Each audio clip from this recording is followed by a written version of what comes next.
Chapter 53 काजल सेन की कहानी। श्रेया को यश की ना सुनकर थोड़ा अजीब लगा। उसने यश से पूछा, क्या तुम काजल सेन को पास से नहीं देखना चाहते हो? मुझे तो लगा कि काजल सेन लड़कों को काफी पसंद है। यश ने हाथों से इशारा करते हुए कहा, शायद मैं उस तरह का लड़का नहीं हूं। इससे पहले कि श्रेया आगे कुछ बोल पाती, यश के दिमाग में एक ख्याल आया और वो श्रेया से बोला, अच्छा वैसे काजल सेन की बात कर ही रहे हैं तो क्या तुम उसको करीब से देखना चाहोगी? श्रेया ने धीरे से पूछा, क्या तुम काजल सेन को जानते हो? यश ने सिर हिलाते हुए कहा, नहीं, मैं तो उसे नहीं जानता, लेकिन मेरे पास उसके नजदीक पहुंचने का एक रास्ता है। तो तुम क्या कहती हो? तुम्हें दिलचस्पी है? श्रेया काफी गहरी सोच में पड़ गई और फिर झिझकते हुए बोली, ये बात सच होने के लिए सुनने में कुछ ज्यादा ही अच्छी लग रही है। यश ने जवाब में कहा, यह बात एकदम सच है और बहुत सही भी, लेकिन अब और लोगों के लिए जगह नहीं बची है। अगर तुम सच में काजल सेन को देखने के लिए जाना चाहती हो तो मैं तुम्हारे लिए एक जगह बचा सकता हूं। यह सुनकर श्रेया ने अपना सीधा हाथ आगे कर लिया और बोली, ठीक है, सौदा पक्का। इसके बदले में तुम्हारा दोपहर का खाना मेरी तरफ से। यश मुस्कुरा दिया और सिर हिलाते हुए बोला, क्यों ना दोपहर के साथ रात का खाना भी तुम्हारी तरफ से ही खिला दो। श्रेया ने अपनी पतली और लंबी टांगों से यश को धीरे से मारा और बोली, तुम बड़े लालची हो। यश श्रेया के पैर से बचकर हंसते हुए बोला, लालची होने का मतलब है कि मैं बड़ा हो गया हूं। जब यश और श्रेया हंसी मजाक कर रहे थे तभी निशांत दूसरे दरवाजे से वहां आ गया।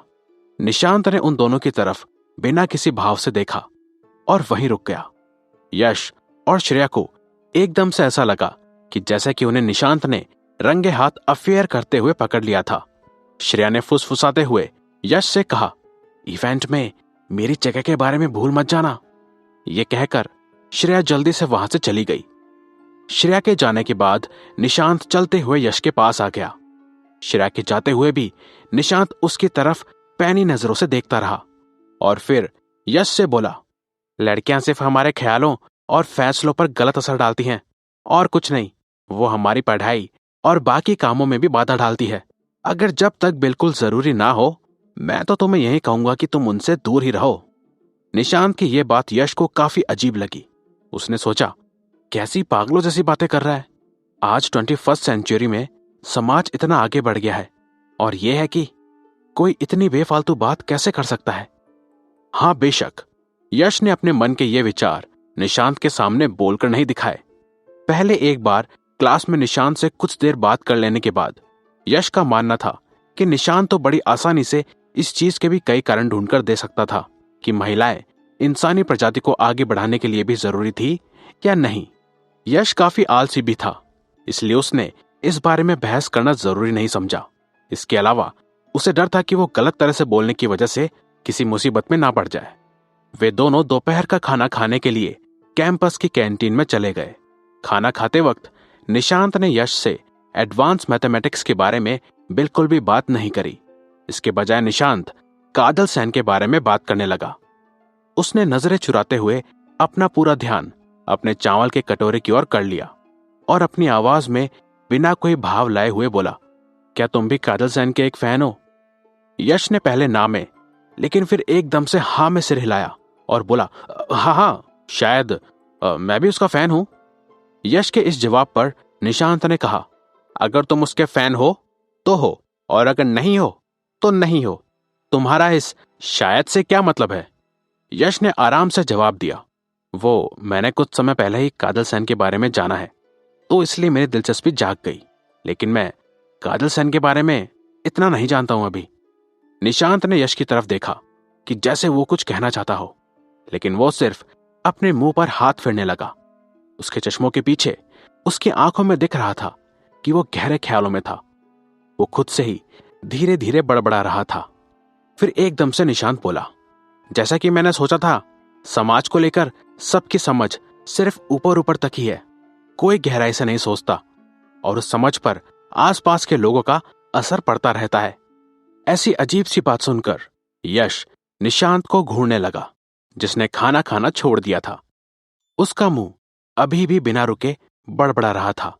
इसलिए यश ने उसके मुंह के आगे अपना हाथ फहराया और बोला, ये तुम कर क्या रहे हो? निशांत वापस अपने होश में आया और सिर हिलाते हुए बोला, कुछ नहीं, कुछ नहीं। वो चेहरे पर बिना किसी भाव को लाए कुछ और चावल चम्मच से खाने लगा, जैसे कि जो इंसान अभी बड़बड़ाए जा रहा था वो कोई और था। यश को लगने लगा था कि निशांत को लोगों के बीच में बर्ताव करना नहीं आता था। थोड़े और चावल खाने के बाद निशांत ने अपनी चम्मच नीचे रख दी और अपना मुंह साफ करते हुए बोला, मैं तुम्हें काजल सेन के बारे में अच्छे से सब बताता हूं। यश अपना खाना खाते हुए निशांत की तरफ देखने लगा। वो इस बात को लेकर बड़ा उत्सुक था कि निशांत काजल सेन के बारे में आखिर क्या कहने वाला था। निशांत ने बताना शुरू करा, काजल सेन मनोरंजन की दुनिया में आने से पहले एक बेहद अच्छी खिलाड़ी थी। अपने बचपन से ही उसे तैरने का शौक था और स्विमिंग में उसने कई सारे कंपटीशन भी जीते थे। जब वो सिर्फ 12 साल की थी तब वो दिल्ली की टीम का हिस्सा बन गई थी और फिर 13 साल की उम्र में वो नेशनल टीम में आ गई थी। निशांत आगे बताता गया, लेकिन जैसे जैसे वो बड़ी होती गई तो कुछ परेशानी आने लगी। जैसा कि तुम जानते ही हो, तैरने के लिए कपड़े काफी टाइट होते हैं ताकि पानी में आराम से तैरा जा सके। लेकिन काजल सेन पर वो टाइट कपड़े अजीब लगने लगे, इसलिए लोग उसका मजाक उड़ाने लगे। लोग उसे परेशान भी करते थे। फिर आखिर में इस वजह से 16 साल की उम्र में उसने टीम छोड़ दी और बैले डांसिंग सीखना शुरू कर दिया। निशांत ने आगे कहा, फिर वहां से काजल सेन मनोरंजन की दुनिया में शामिल हो गई। उसको अपने पहले ड्रामा सीरियल में काम मिला जिसका नाम था पहला प्यार। वैसे तो काजल उसमें एक सपोर्टिंग एक्ट्रेस के रूप में थी, लेकिन उसी की वजह से ही वो सीरियल उस साल का सबसे लोकप्रिय सीरियल बन गया था।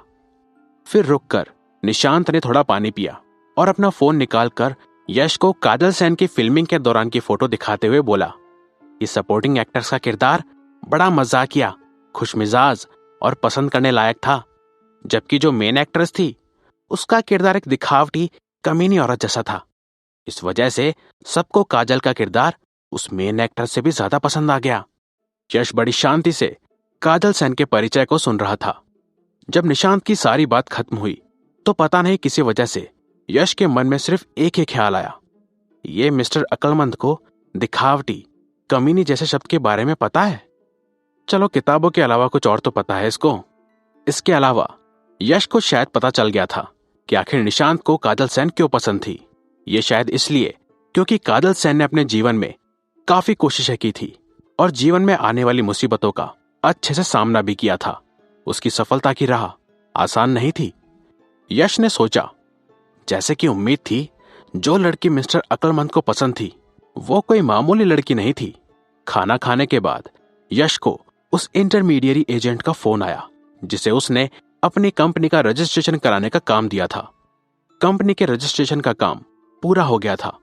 यश को उसकी कंपनी के कागजात, कंपनी का स्टैंप और बाकी काम की चीजें ले जाने के लिए कहा गया था। यश ने निशांत से कहा कि उसे अब जाना पड़ेगा, लेकिन निशांत के पास अभी भी बताने के लिए बहुत कुछ था। जब उसने देखा कि यश खड़ा हो रहा था और जाना चाहता था तो निशांत एकदम से शांत और उदास हो गया। कुछ पलों के बाद उसने अचानक से एक सुझाव दिया, मैं भी तुम्हारे साथ चलता हूं। यश ने निशांत से पूछा, क्या तुम्हें आज कुछ पढ़ाई वढ़ाई नहीं करनी? निशांत ने नाम में अपना सिर हिलाया और बोला, पढ़ाई तो करनी है, लेकिन मैं अपनी किताबों को साथ में ले जाऊंगा और रास्ते में पढ़ाई कर लूंगा। असल में मैं खुद को सिखाने की कोशिश कर रहा हूं कि मैं कहीं भी पढ़ाई कर सकूं। मैं ये सीखना चाहता हूं कि आसपास के माहौल को कैसे नजरअंदाज करा जाए और पढ़ाई पर ध्यान लगाया जाए। एक समय पर एक महान इंसान था जिसने खुद को सिखाया था कि कैसे। इससे पहले निशांत अपनी बात पूरी करता, यश ने उसे टोककर कहा, रुको, जब भी तुम कुछ बोलते हो तो ये जरूरी नहीं कि तुम कोई महान कहानी सुनाना शुरू कर दो। निशांत ने निराशा के साथ अपना मुंह बंद कर लिया। चूंकि निशांत बस साथ में चलना चाहता था, इस वजह से यश के पास हां करने के अलावा कोई रास्ता नहीं था। एक अच्छी बात यह थी कि निशांत के पास कई चीजों का ज्ञान था, इसलिए यश उसके साथ कंपनी के बारे में बात कर सकता था और एक दूसरे नजरिए से उसकी राय भी ले सकता था। इसके अलावा निशांत एक फैकल्टी ऑफ इंफॉर्मेशन का छात्र था, यानी उसे कंप्यूटर का अच्छा खासा ज्ञान था। उसे कोडिंग के बारे में तो नॉलेज थी ही, इसके अलावा वो एआई यानी कि आर्टिफिशियल इंटेलिजेंस पर भी पढ़ाई कर रहा था। अगर यश इतने अक्लमंद इंसान को अपनी कंपनी का हिस्सा बना सके तो वो अपनी कंपनी को और बेहतर स्तर तक ले जा सकता था।